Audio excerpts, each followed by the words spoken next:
Il y a un dîner dont je me souviens avec une précision que je n'aurais pas choisie. C'était un dimanche. La table était bien mise, les enfants étaient là, mon fils, ma fille, leurs conjoints. Le genre de repas qui, de l'extérieur, ressemble exactement à ce qu'il est censé être. Une famille qui se retrouve, qui parle, qui rit. Et à un moment, dans cette conversation qui allait bien, dans ce silence confortable entre deux plats, j'ai dit quelque chose de vrai, quelque chose que je portais depuis longtemps et que je n'avais jamais dit à voix haute. Pas un secret dramatique, quelque chose d'humain, d'honnête, de réel. Le genre de choses qu'on dit quand on croit enfin que le moment est bon, que les gens en face sont prêts, que la vérité peut entrer dans la pièce sans tout casser. J'ai vu le silence changer, pas d'un coup, progressivement. La façon dont mon fils a posé son verre, la façon dont ma fille a regardé son mari une demi-seconde, ce regard latéral, rapide, qui signifie quelque chose entre eux que je n'étais pas censée voir. Et l'atmosphère de ce repas, qui était légère et simple jusqu'à ce moment-là, qui est devenu autre chose. Quelque chose qu'il allait falloir gérer. Quelque chose que personne n'avait demandé. J'aurais voulu reprendre cette phrase, la rentrer, faire comme si elle n'avait pas été dite. Mais les phrases vraies ne rentrent pas. Est-ce que vous avez déjà vécu ça ? Pas forcément lors d'un grand repas de famille. Peut-être au téléphone avec un fils qui appelait pour prendre des nouvelles et à qui vous avez dit quelque chose que vous n'aviez pas prévu de dire. Peut-être lors d'une visite d'une fille qui avait l'air disponible, attentive, et à qui vous avez confié quelque chose en croyant que c'était le bon moment. Et peut-être que vous avez senti, juste après, à la façon dont la conversation a changé de rythme, à la façon dont ils vous ont regardé différemment dans les semaines qui ont suivi, que vous venez de créer quelque chose que vous ne pourrez pas défaire. Pas parce que votre famille ne vous aime pas, parce que l'amour ne suffit pas toujours à rendre quelqu'un capable de recevoir ce qu'on a besoin de donner, parce que vos enfants adultes ont leur propre vie, leur propre peur, leur propre façon de traiter l'information, et que certaines de vos vérités, quand elles atterrissent chez eux, deviennent des problèmes à gérer plutôt que des confiances à porter. J'ai mis du temps à comprendre ça, trop de temps, je crois. Aujourd'hui, je vais vous parler de 5 choses. 5 choses que j'ai dites à ma famille, avec les meilleures intentions du monde, avec de l'amour, avec ce désir très humain d'être connue et comprise par ceux qu'on aime, et que je regrette d'avoir dites. Pas parce qu'elles n'étaient pas vraies, parce que les conséquences de les avoir dites ont coûté plus que le soulagement de les avoir dites. Abonnez-vous à cette chaîne et restez jusqu'à la fin. La 5e chose est celle dont je n'ai jamais parlé à personne avant aujourd'hui, et celle que je garderai pour moi jusqu'au bout. La première chose, ma santé. Il y a 2 ans, j'ai eu un résultat médical qui m'a inquiétée. Rien de grave, je veux être précise là-dessus, parce que ça compte pour la suite. Quelque chose qui nécessitait un suivi, des examens complémentaires, quelques semaines d'incertitude avant d'avoir une réponse claire. Le genre de situation où on a besoin de parler, pas de solution, juste de dire à voix haute ce qu'on porte pour que ça pèse un peu moins. J'ai appelé ma fille.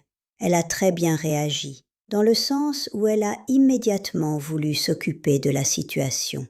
Elle a cherché des informations sur Internet. Elle a appelé une amie qui connaissait un spécialiste. Elle a suggéré que je vienne habiter chez elle le temps des examens. Elle a appelé son frère pour lui dire, sans me demander si je voulais qu'elle le fasse, et son frère a appelé le lendemain avec d'autres suggestions, d'autres questions, d'autres inquiétudes à gérer. En une semaine, mon problème de santé était devenu le projet familial. Je recevais des messages tous les jours, des articles sur ce que je devais manger, ce que je ne devais pas faire, les médecins qui étaient meilleurs que d'autres. Ma fille voulait m'accompagner à chaque rendez-vous. Mon fils suggérait que je reconsidère ma façon de vivre seule. La conversation qui avait commencé par « j'ai quelque chose qui m'inquiète et j'avais besoin de le dire » était devenue « nous avons un problème à résoudre et nous allons le résoudre ensemble ». J'avais besoin qu'on m'écoute. Ils ont entendu un problème à résoudre. Ce n'est pas la même chose. Les résultats sont revenus rassurants. La situation s'est résolue. Mais quelque chose avait changé dans la façon dont mes enfants me regardaient. Une vigilance nouvelle, une attention légèrement différente. Cette façon qu'ils ont maintenant de glisser dans chaque conversation une question sur comment je me sens physiquement. Comme si j'étais passée dans leur esprit d'une femme autonome à une femme dont il faut surveiller la santé. Je leur avais donné cette information. Ils en avaient fait une mise à jour de leur image de moi. Ce que j'ai appris, les inquiétudes médicales, je les partage avec mon médecin, avec une amie proche si j'ai besoin de parler, avec mes enfants, seulement quand il y a quelque chose de concret et de définitif à dire. Pas les peurs avant qu'elles deviennent des réalités. Les peurs, elles, je les garde, elles m'appartiennent. La deuxième chose, l'argent. J'avais fait une dépense, quelque chose pour moi. Un voyage que je voulais faire depuis des années, une chose que je m'étais refusée pendant trop longtemps et que j'avais finalement décidé de m'offrir parce que j'avais compris, à cet âge-là, qu'attendre le bon moment, c'est souvent attendre indéfiniment. Je l'ai mentionné lors d'un déjeuner avec mon fils, pas pour demander son avis, juste comme ça, dans la conversation. La façon dont on partage les nouvelles de sa vie avec quelqu'un qu'on aime.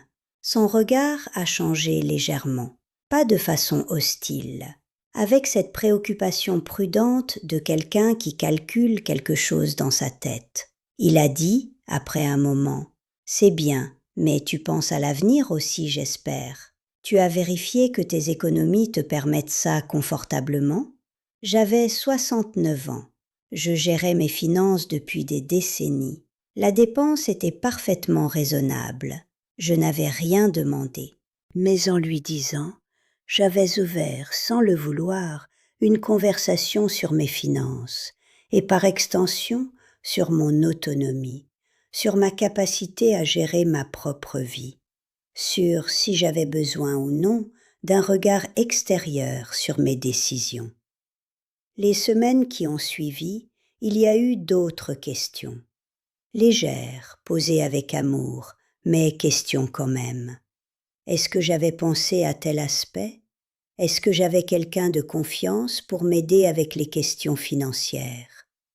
Je suis devenue, dans cette conversation, quelqu'un dont les finances méritent d'être surveillées. Ce que j'ai appris. L'argent est le territoire où les enfants adultes se sentent le plus facilement autorisés à intervenir. Non par malveillance, parce que la société leur envoie le message que les parents âgés ont besoin de supervision. Garder ce territoire à moi n'est pas de la méfiance envers eux. C'est me protéger de devenir, dans leur regard, quelqu'un qui a besoin d'être géré. La troisième chose, mon opinion sur leur choix.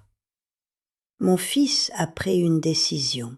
Je ne vais pas vous dire laquelle, parce que les détails ne sont pas importants. Ce qui est important, c'est que c'était une décision significative, que je n'étais pas d'accord et que j'avais des raisons qui me semblaient valides de ne pas l'être. J'ai dit ce que je pensais.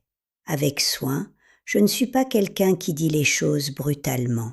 Avec amour, je voulais ce qui était bon pour lui, sinon je n'aurais pas pris le risque de le dire. Avec cette conviction que l'honnêteté entre une mère et son fils adulte est une forme de respect, pas d'ingérence. Ce qui a suivi, 2 semaines de tension. Mon fils sur la défensive, pas agressivement, mais cette façon de répondre aux messages avec un léger délai, cette façon d'être présent sans vraiment être là lors du déjeuner suivant.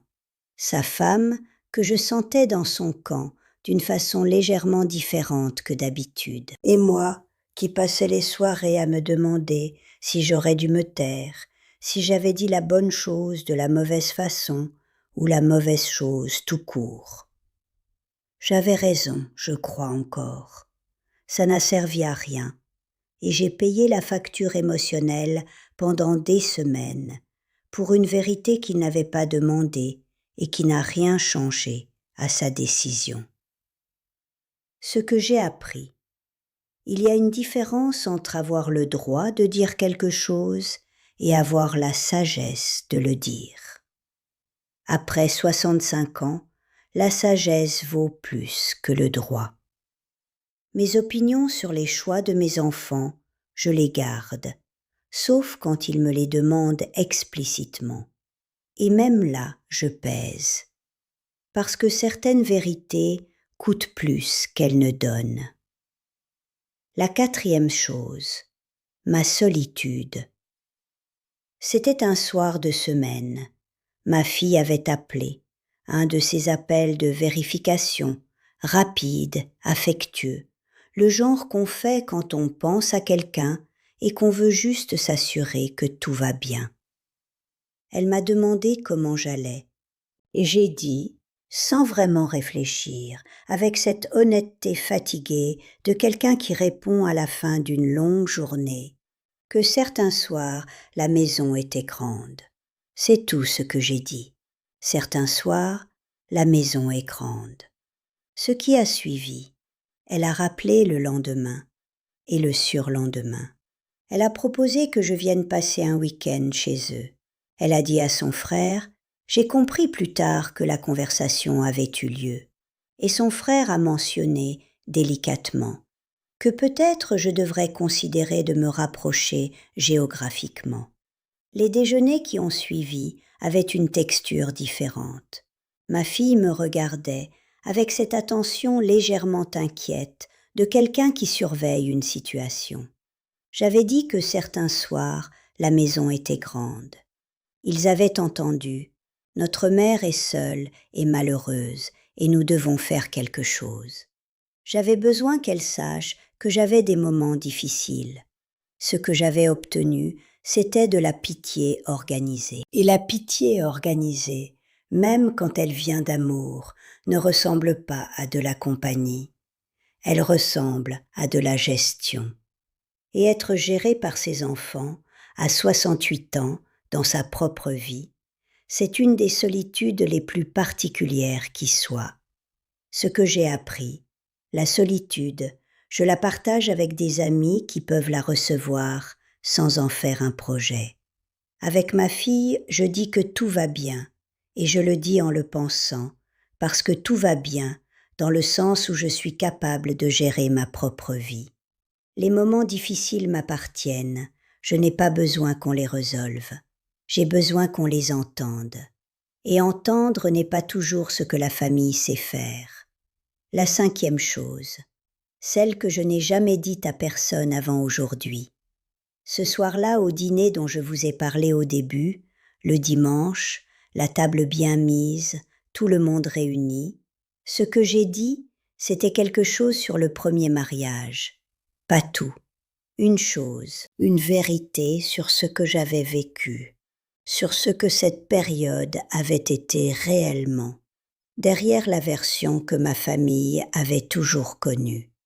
Je l'ai dite parce que la conversation était proche ce soir-là, parce que mon fils était disponible d'une façon qu'il n'est pas toujours, parce que j'ai pensé, pendant une fraction de seconde qui a suffi pour que les mots sortent, que c'était le bon moment. Je l'ai vu changer sur sa chaise, pas de façon spectaculaire, mais quelque chose dans son visage, une légère déstabilisation, comme quand on marche sur quelque chose qu'on ne s'attendait pas à trouver sous le pied. Cette information que je lui donnais ne changeait rien à sa vie. Elle ne changeait rien à la mienne. Mais elle changeait quelque chose dans la version de l'histoire familiale qu'il portait depuis l'enfance. Et cette version-là, il ne me l'avait pas demandé de remettre en question. Le reste du repas a été poli, chaleureux même. Ma famille sait être chaleureuse, mais différent. Et dans les semaines qui ont suivi, j'ai senti que mon fils portait quelque chose qu'il ne savait pas très bien où mettre, une information qui ne correspondait pas aux cases disponibles, quelque chose que je lui avais confié, non pas parce qu'il avait besoin de le savoir, mais parce que moi, j'avais besoin de le dire. J'avais mis mon besoin avant le sien, et il avait payé pour ça.